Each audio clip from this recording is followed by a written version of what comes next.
माननीय मुख्यमंत्री यांनी मांडलेल्या अभिनंदनाच्या ठरावावरती मी इथे बोलण्यासाठी उभा राहिलोय। मागच्या 2.5 वर्षात आपल्या समोर उभा असताना आपण जे न्यायदानाचं काम केलं त्याचं खरोखरच कौतुक करायला पाहिजे। खास करून जेव्हा वरती आपले वाद चालू होते दोन पक्षांचे, त्याच्यामध्ये आपली भूमिका जी नॉन बायस्ड होती त्याचं तर मनापासून कौतुक केलं पाहिजे। पण मला सर्वात कौतुक याचं वाटतं की आपण तिथे दिलेला निर्णय हा सर्वोच्च न्यायालयात देखील पेच पडलेला निर्णय आहे की त्याच्यातनं ते मार्गच काढू शकले नाहीत। त्यामुळे आपल्या न्यायदानाचं कौतुक सर्वोच्च न्यायालयाने केलं आणि आपली नेमणूक आता नवीन 10th शेड्यूल इम्प्रूव्हमेंट कमिटीमध्ये झालेली आहे। ही गोष्ट खरी आहे की 10th शेड्यूलमध्ये इम्प्रूव्हमेंट व्हायला पाहिजे, नाही तर पक्ष टिकणारच नाहीत। अध्यक्ष महोदय, विरोधी पक्षाच्या संख्येवरती बरेच जण बोलले, बरेच जण जे काय बोलले ते मला कौतुक वाटतंय। देवेंद्रजी फडणवीसांचं 2014 ते 2019 नंतर जे काय अदला बदल झाले, पण कधी त्यांच्या वागण्यात 2014 साली ते मुख्यमंत्री झाल्यानंतर कधीही कुठेही बडेजावपणा नव्हता। एक प्रकारची सगळ्यांना सांभाळून घेण्याची त्यांची सवय होती आणि ती सवय म्हणूनच ते आज बोलले की विरोधी पक्षाशी संवाद साधायला हवा। मी कायम बाहेर म्हणत आलोय की महाराष्ट्राच्या राजकारणामध्ये आपलेपणा होता, पण आजकाल बघायला मिळतो तो द्वेष। मुख्यमंत्री महोदय, आपल्या तोंडातनं हा शब्द जेव्हा येतो की संवाद साधायला हवा, तेव्हा आपण सभागृहाचे नेते आहात, हा सभागृहाचा शब्द आहे असं मी मानतो। विरोधी पक्षाची संख्या किती आहे फार काय डोक्यावर मनावर घेण्यासारखं नाही आहे। संख्या कमी असताना छगन भुजबळ साहेबांनी काय केलंय उभ्या महाराष्ट्राने बघितले, बाजूलाच बसलेत। त्यामुळे संख्येवरती बोलून मुद्दामून चिमटे काढायचे त्याच्याने काय फरक पडणार नाही। पण निदान अध्यक्ष पदाचं आपण जेव्हा सन्मान करण्याकरता, त्यांचं अभिनंदन करण्याकरता उभे आहोत, कमीत कमी त्याचं भान राखून तरी भाषण करायला पाहिजे होती। अध्यक्ष महोदय, आपला सन्मान राहिला बाजूला आणि दुसरा इतिहासच मागे पुढे येत होता। तेव्हा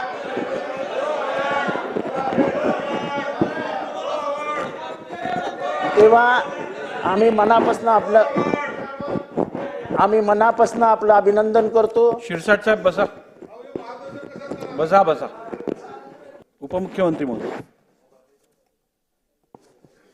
अध्यक्ष महोदय, महाराष्ट्राचे आराध्य दैवत छत्रपती शिवाजी महाराजांना वंदन। भारतरत्न डॉक्टर बाबासाहेब आंबेडकर यांना वंदन। आणि विधानसभेच्या अध्यक्षपदी ॲडव्होकेट राहुल नार्वेकर यांचं पुन्हा बिनविरोध निवड झाल्याबद्दल मी त्यांचं मनपूर्वक अभिनंदन करतो।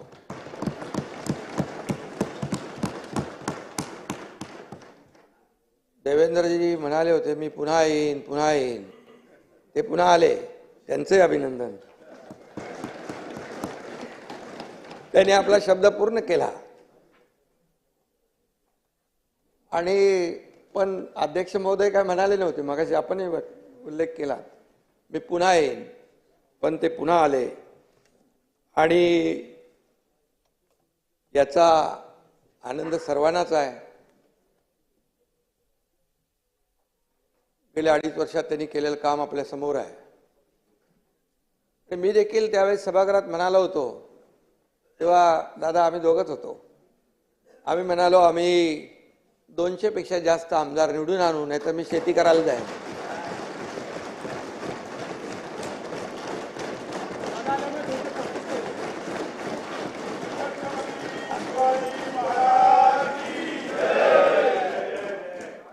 आणि तोही शब्द आम्ही पूर्ण केला। आणि त्यानंतर दादा आले, त्यामुळे त्याच्यामध्ये बोनस आलाय, 200 आम्ही 37 झालो। आणि म्हणून खऱ्या अर्थाने शेवटी हे जनता जनार्दनावर असतं। लोकशाहीमध्ये आपण महायुतीला प्रचंड महाराष्ट्रातल्या जनतेने यश दिलं आणि विकासाचं आणि प्रगतीचं नवं पर्व या ठिकाणी सुरू झालेलं आहे. गेल्या वेळी बघितलं सभागृहामध्ये तसं विरोधी पक्ष चांगल्या कामाला मला सपोर्ट, जिथे काही सरकार चुकेल तिथे कान धरण्याचा अधिकार, परंतु ते सगळंच काही अस्तित्वहीन होतं. आणि यावेळेस तर विरोधी पक्ष नेत्यापदापर्यंत म्हणजे ती संख्या लागते ना,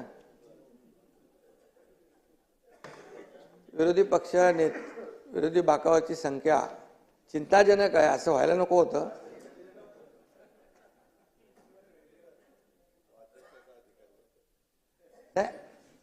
अध्यक्षांचा अधिकार आहे तो. अध्यक्ष त्याच्यावर अभ्यास करतील.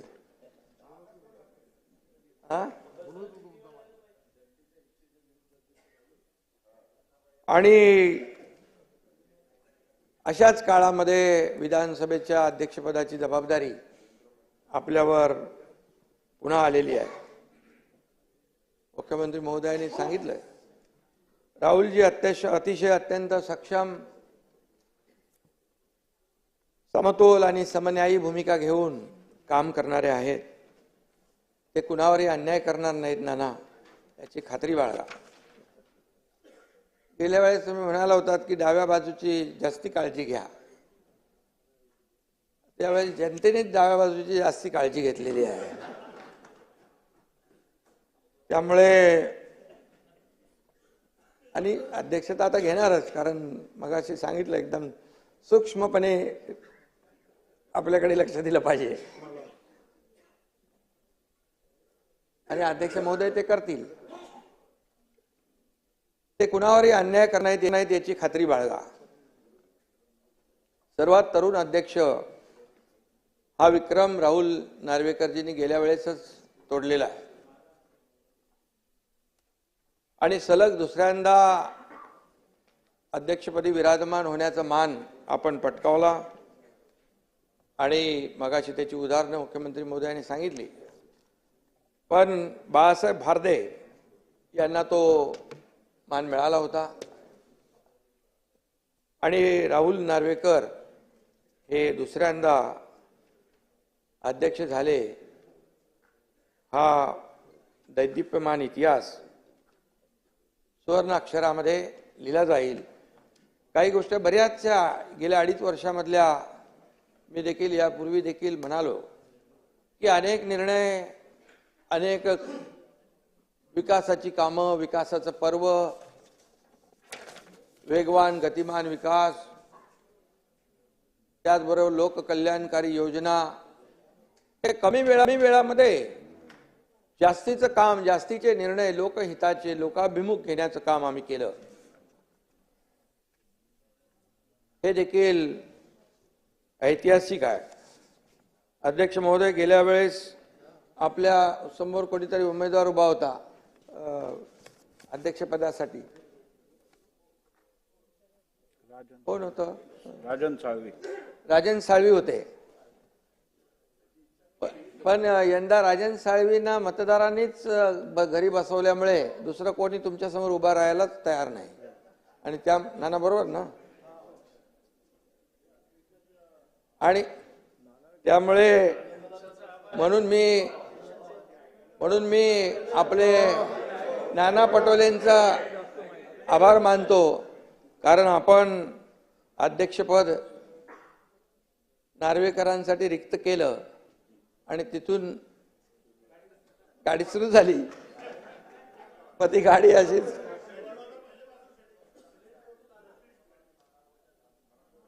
आणि याचं क्रेडिट तुम्हालाच आहे. किती काय नाही म्हटलं तरी तुम्हाला क्रेडिट आहे. आणि ते खरं मानणारे आम्ही लोक आहोत. बाळासाहेबांची शिकवण आहे आणि त्यामुळे नाना आमचे खरे मित्र आहेत. मीडियासमोर काय बोलत असतील ते ठीक आहे, ते जाऊ द्या. पण नाना म्हणत असले तरी त्यांचं आमचं प्रेम आहे. अरे सुरुवात कुठून झाली ते सांगायला नको. सुरुवात नाना करते प्यार तुम्ही से कर बैठे. नाना करते प्यार तुम्ही से कर बैठे. आणि त्यामुळे सुरुवात कुठून झाली, आम्ही कसं आहे मूळ विसरत नाही. मूळ विसरला की तो त्यामुळे. आणि मगाशी कोणीतरी सांगितलं, राहुलजी साताऱ्याचे जावई आहेत. सातारा माझा जिल्हा आहे आणि माझी जन्मभूमी आहे, त्यामुळे मला जिव्हाळा आहे त्या साताऱ्याबद्दल. 2022 मध्ये राहुलजी अध्यक्ष म्हणून आपण काम केलं आणि त्यावेळेस तो कसोटीचा काळ होता. सुप्रीम कोर्टाने आपल्यावर महत्वाची जबाबदारी टाकली होती आणि मगाशी म्हटल्याप्रमाणे अगदी टॉपचे वकील इकडे यायचे, काय काय या सर्व कायद्याचा किस काढायचे. आणि अशा परिस्थितीमध्ये त्याही वेळेत आपण अत्यंत सखोल अभ्यास करून सचोटीने आणि शांतपणे निर्णय दिला.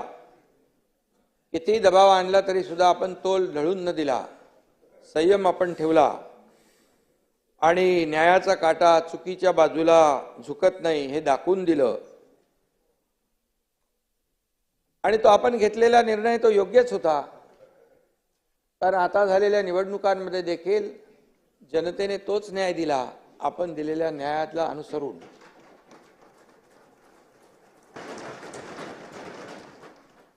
आणि हे निवडणूक निकालामध्ये स्पष्ट झालंय. शिवसेना कुणाची त्याच्यावर आरोप प्रत्यारोप मला आठवत आहे. 2.5 वर्ष एकही दिवस असा नव्हता की सातत्याने पायरीवर बसून आरोपाच्या फैरी झडायच्या, कामकाजामध्ये सहभाग नाही आणि फक्त आरोप आणि आरोप, असा एकही दिवस गेला नाही.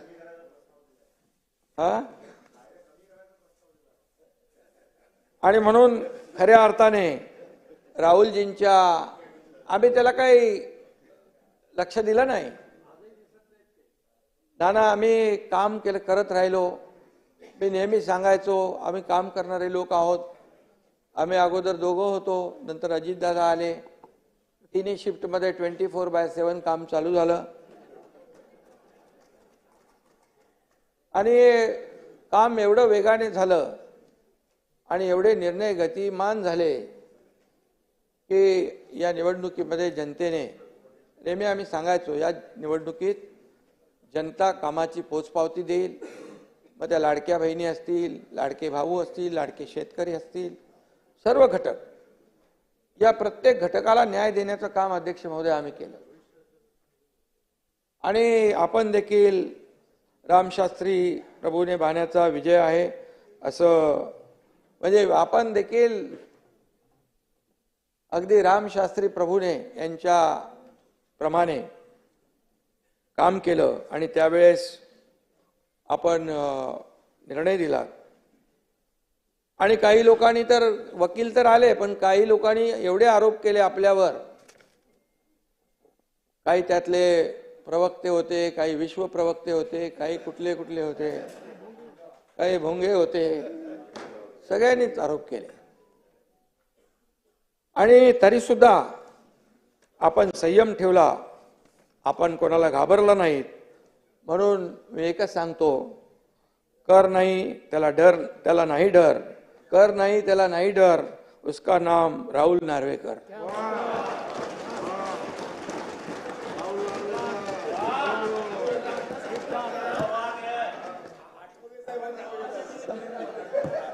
आठवले साहेबांची माझी युती झाली आता. आणि खरं म्हणजे जयंतराव आहेत तर आता मजा आहे. काय जयंतराव बघा, बाळासाहेब थोरात, पृथ्वीराज बाबा गेले, नाही दिसत. सभागृहाच्या बाहेर नाना वाचले 208. नाही खरं म्हणजे बघा,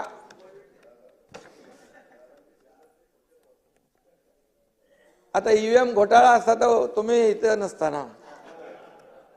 तुम्ही एकदा ईव्हीएम वर आरोप केले, शपथ घेणार नाही. अरे बाबा तुम्ही असं काय करता? तुमच्याबद्दल चांगला बोलतोय.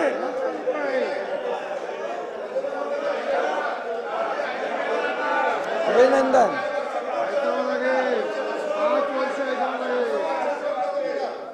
तुम्ही भाषण करताना कधी आम्ही थांबवलं का? नाना नाना कसं आहे माहितीये का याच्यामध्ये? नाना बघा काय आहे, तुम्ही रोज आम्हाला म्हणजे मीडियावर सांगता, लोकांची दिशाभूल होते. तुम्ही करत नाही, तुम्ही करता असं मी नाही म्हणत, परंतु रोज तुमच्या महाविकास आघाडीकडून होते की नाही? आता बघा म्हणाले काल 79 लाख मतं मिळाली शिवसेनेला, त्यांचे आले 57 आमदार, आणि काँग्रेसला मिळाली 80,000, 80 लाख, त्यांना मिळाले 16. आता मी सांगतो बघा याच्यामध्ये हा मग नंतर बोलू का? त्याच्यावर भाषण नंतर. आणि म्हणून तुम्हाला सांगतो लोकसभेला नाना लोकसभेला 73,77,674 मतं मिळाली आम्हाला. किती? 73 लाख. आणि जयंतराव आपल्याला मिळाले 58 लाख, आणि आम्हाला 7 मिळाले, तुम्हाला 8 मिळाले. मग आता आम्ही काय म्हणायचं? बरं दुसरी गोष्ट, लोकसभेमध्ये महायुतीला अध्यक्ष महोदय थोडं सांगायला पाहिजे, नाही तर लोकांमध्ये काय जे सांगतात तेच खरं मानतात. लोकसभेमध्ये यांनी लोकसभेत फेक नॅरेटिव्ह पसरवला आणि त्याचा आपल्याला फटका बसलेला आहे. आणि म्हणून 2,48,12,627 नाना लक्षात ठेवा महायुतीला मतं मिळाली, आणि महाविकास आघाडीला 2,50,00,000 म्हणजे 2,48,00,000 आणि 2,50,00,000 2 लाखाचा फरक. तुम्हाला किती मिळाले खासदार? 31, आणि आम्हाला 17. मग तेव्हा तुम्ही का नाही मागितलं बॅलेट? बॅलेटची मागणी करायला पाहिजे होती. तेव्हा काय पाहिजे? तेव्हा म्हणाले बुलेटवर स्वार होऊन सगळे जोरात पळायला लागले. No ballot, only bullet. अरे असं हा? आणि नाना काय माहिती याच्यामध्ये, जेव्हा बघा किती राज्य तुम्ही जिंकली. तेलंगणा जिंकलं, कर्नाटक जिंकलं, झारखंड जिंकलं, तुम्ही लोकसभेमध्ये जागा जिंकल्या. हे कसं आहे, हरलो की ईव्हीएम वर आरोप करायचा. तर गेल्या 2.5 वर्षात तुम्ही आमच्यावर आरोप करत होता. एकनाथ शिंदे आणि आमची महायुती, देवेंद्र फडणवीस.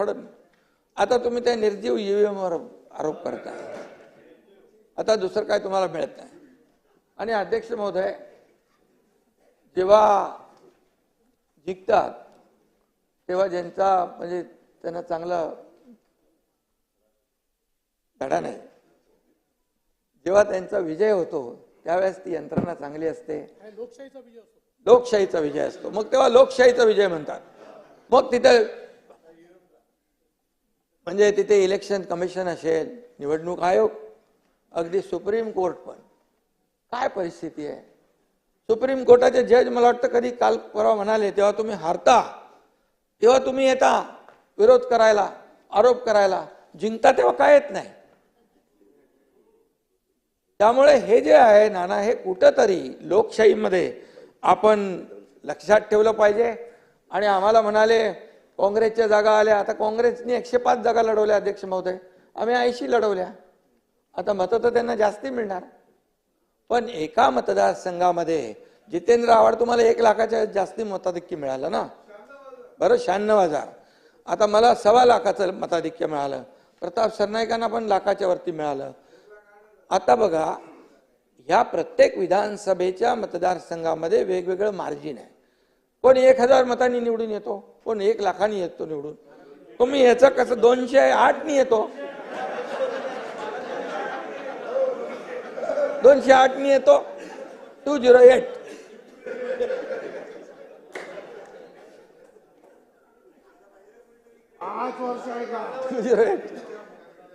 नाना आमचे मित्र आहेत. नाना मी पण बघा एकदम सरळ मनाचा आहे, तसं नाना पण आमचा दिलदार आहे आणि बोलतो पण मन मोकळा ढाकळा मनाचा आहे. आणि त्यामुळे जे आहे ते खरं आहे ते मी बोलतो. मी खोटं कधी बोलत नाही. मी कधीच माझ्या आयुष्यामध्ये कधी कुणावरही खालच्या पातळीवर जाऊन आरोप केला नाही. हे काय, हे आपलं वस्तुस्थिती आहे. ही लोकांमध्ये गेली पाहिजे, जनतेमध्ये गेली पाहिजे की तुम्ही जे काय सांगता की याचा आता कुठं तिकडे मार्कडवाडीला तुमची सगळी गेलेली आहे. मार्कडवाडी होय, मार्कडवाडी. आता मला कोणीतरी सांगितलं मार्कडवाडीतले बाहेरचे लोक कोणी येऊ नका, मार्कडवाडीवाल्यांनी सांगितलं, आम्ही आमचं बघतो असं तिकडे कोणीतरी आता तिथले गावकऱ्यांनी सांगितलंय. तर मार्कडवाडीत जाऊ नका, आता उगाच तिकडे ते कार्यक्रम होईल. आणि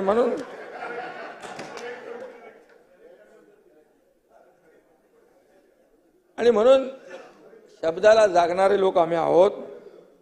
आता अध्यक्ष महोदय, राजकीय पक्षांच्या सोबत आपल्याला अनेक लोकांच्या सोबत काम करायचा अनुभव आहे. डबल ग्रॅज्युएट असलेले राहुलजी आपल्या पक्षात असावेत म्हणून सगळ्यांना वाटतं आणि कुठल्याही पक्षाला वाटणार आणि ते सगळ्याच पक्षांना हवे असे वाटतात. पण आता पक्षीय राजकारण मागे टाकून न्यायसनावर आपण पोचलेला आहात. ही मानाची खुर्ची आहे आणि तुमच्या विद्वत्तेमुळे आणि निस्पृह वागण्यामुळे मला तेव्हा केस चालली होती तेव्हा टेन्शन यायचं की बोले काय होणार. पण आपण मेरिटमध्येच होतो. लोकशाहीमध्ये बहुमताला महत्व असतं. मी नेहमी सांगायचो मेरिटवर निकाल लागेल आणि आम्हाला त्याचं भय नाही.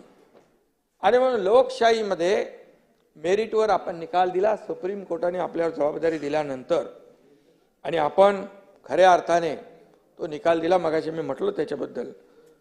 तो निकाल जनतेच्या मनातला निकाल होता आणि जनतेच्या दरबारात आम्ही गेलो. तिकडे देखील आम्हाला न्याय मिळाला. आता काही लोक म्हणतात काय दिशा आहे का, हेतू आहे का. आता जनतेने दशा दुर्दशा केल्यानंतर आता दिशा पाहून काय फायदा. जनतेने दशा दुर्दशा केली, आता दिशा पाहून काय फायदा. ही वेळ तुम्हाला नाही ना, तुम्हाला नाही. जे काही तुमच्यातले मित्रपक्ष आहेत, आता मला वाटतं काही लोकांनी बहिष्कार टाकलेला दिसतो इकडे. एक कोण नाही दिसत ना इकडे. आणि खरं म्हणजे अध्यक्ष पदाचा एक गरिमा आहे. एक अध्यक्षपद हे सार्व म्हणजे सगळ्यात आपल्या या सभागृहाला एक आदर्श असं हे अध्यक्षपद आहे. आणि अशा वेळेस हा ठीक आहे जनतेने तर सगळ्यांनीच या आपल्या आजच्या नियुक्तीचं स्वागत केलं पाहिजे आणि खऱ्या अर्थाने लोकभावनेची कदर केली पाहिजे. आणि म्हणून लोकभावनेची दिशा लोकांना वेळेत कळली असती, वारं कळलं असतं तर त्यांची ही दशा झाली नसती असंही मी या ठिकाणी सांगू इच्छितो. गेल्या आपल्याला देखील राजकीय वारसा लाभलाय, त्याला अधिक आपण संपन्न केलं. त्यांच्या अनुभवाचा आणि मार्गदर्शनाचा देखील सरकारला लाभ झालेला आहे. या राज्याला मोठा फायदा आता होईल. 2.5 वर्ष नक्कीच आपल्या कामकाजाचं कौतुक करावं तेवढं थोडं आहे. आणि म्हणून आपण सत्ताधारी आणि विरोधी पक्ष दोघांनाही समान न्याय व तत्वाने वागणूक दिली, त्याबद्दल देखील आपल्याला मी मनापासून अभिनंदन करतो आपलं. नाना यापुढे देखील आपल्याला देखील समान न्याय समान वागणूक आमचे अध्यक्ष महोदय देतील असा विश्वास बाळगा आपण. खरं म्हणजे महाराष्ट्र हे न्यायाचं राज्य आहे, शिवछत्रपतींची भूमी आहे. ही रामशास्त्री प्रभूंनी यांची कर्मभूमी आणि जन्मभूमी आहे. ही छत्रपती शाहू महात्मा ज्योतिबा फुले यांची भूमी आहे. परमपूज्य महामानव डॉक्टर बाबासाहेब आंबेडकरांची भूमी आहे. आणि म्हणून बाबासाहेबांनी दिलेल्या संविधानाचं प्राणपणाने रक्षण करणं ही आपल्या सर्वांची जबाबदारी आहे. आणि म्हणून ही याच्यामध्ये कुठलाही विसर पडता कामा नये, कधीच पडणार नाही. कारण मी आपल्याला आठवण करून देतो, संविधान संविधान म्हणून बोलणारे, संविधान बचाव संविधान बदलणार म्हणणारे आणि लोकांमध्ये भ्रम पसरवणारे संविधान तर कधी बदलूच शकत नाही. हे बाबासाहेबांचं संविधान आहे. बाबासाहेबांच्या संविधानामुळे आज देशाचा कारभार चालतोय, राज्याचा कारभार चालतोय. आज बाबासाहेबांच्या संविधानामुळे एक सर्वसामान्य कुटुंबातला व्यक्ती देशाचे प्रधानमंत्री होतात, सर्वसामान्य व्यक्ती इथे मुख्यमंत्री उपमुख्यमंत्री होतात. हे बाबासाहेबांच्या संविधानामुळे आहे, त्यांच्या घटनेमुळे आहे. आणि म्हणून बाबासाहेबांचं संविधान, जब तक सूरज चांद रहेगा बाबा साहेब का संविधान बना रहेगा.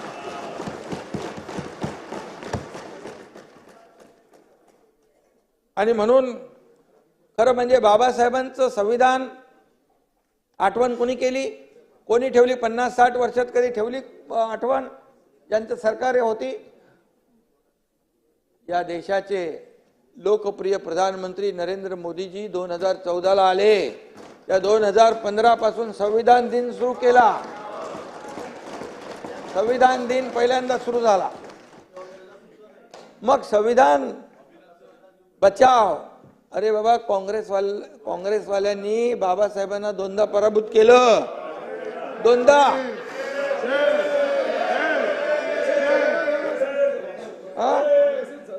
आणि बाबासाहेबांनी सांगितलं काँग्रेसचे जळकं घर आहे, लांब राहा. आता तुम्ही विचार करा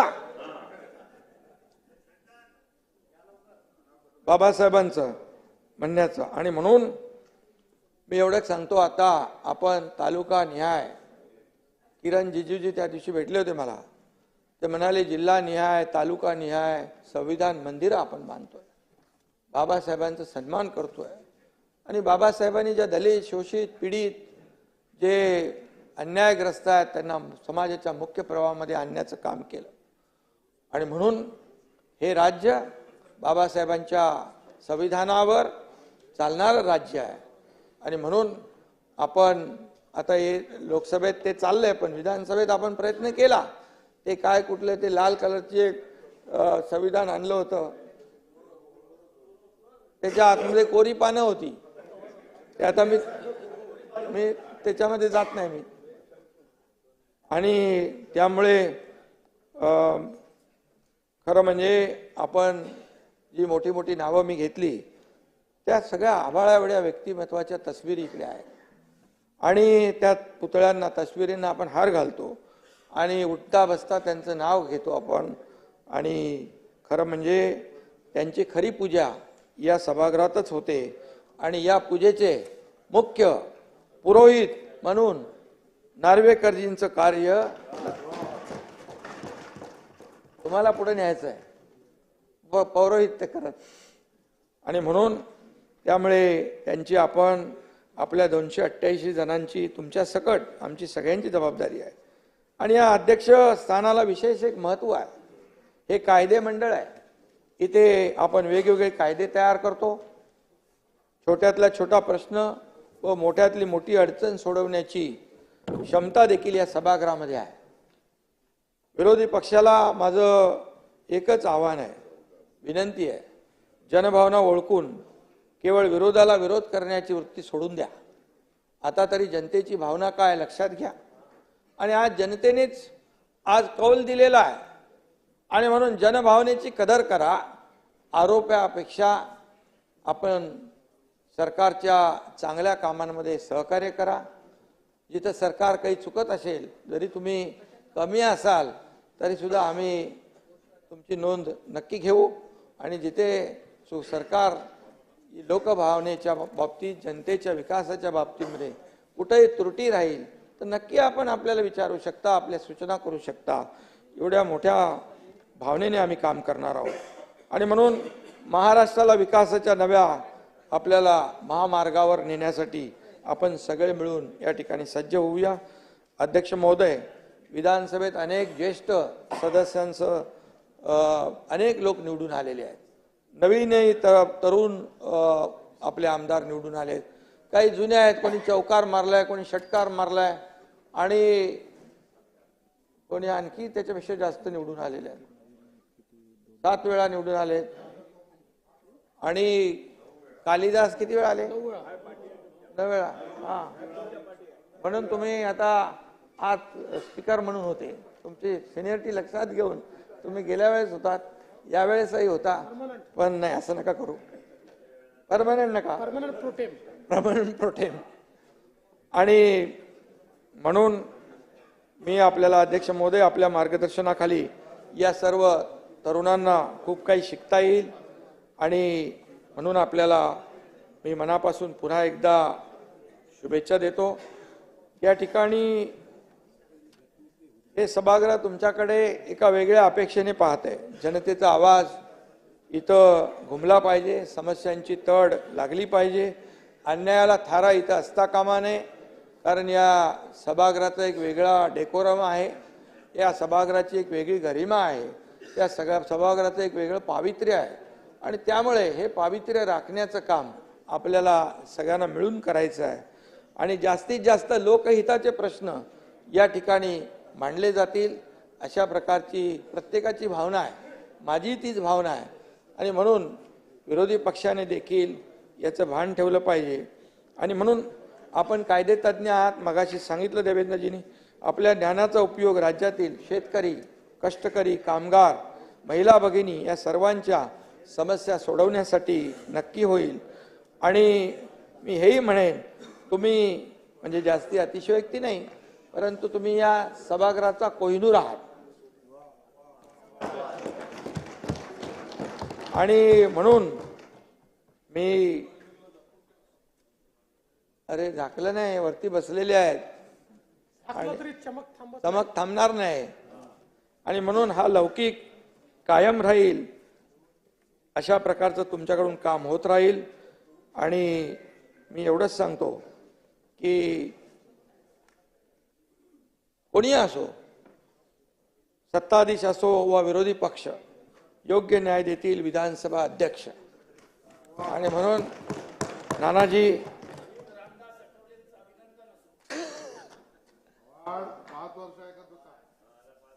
तुमचं पण ऐकू, आम्ही तुमचं पण ऐकू, पण तुम्हाला ऐकण्याची सवय ठेवा. ते योग्य वेळी योग्य लोकांचं ऐकत नाही म्हणून अशी परिस्थिती झाली.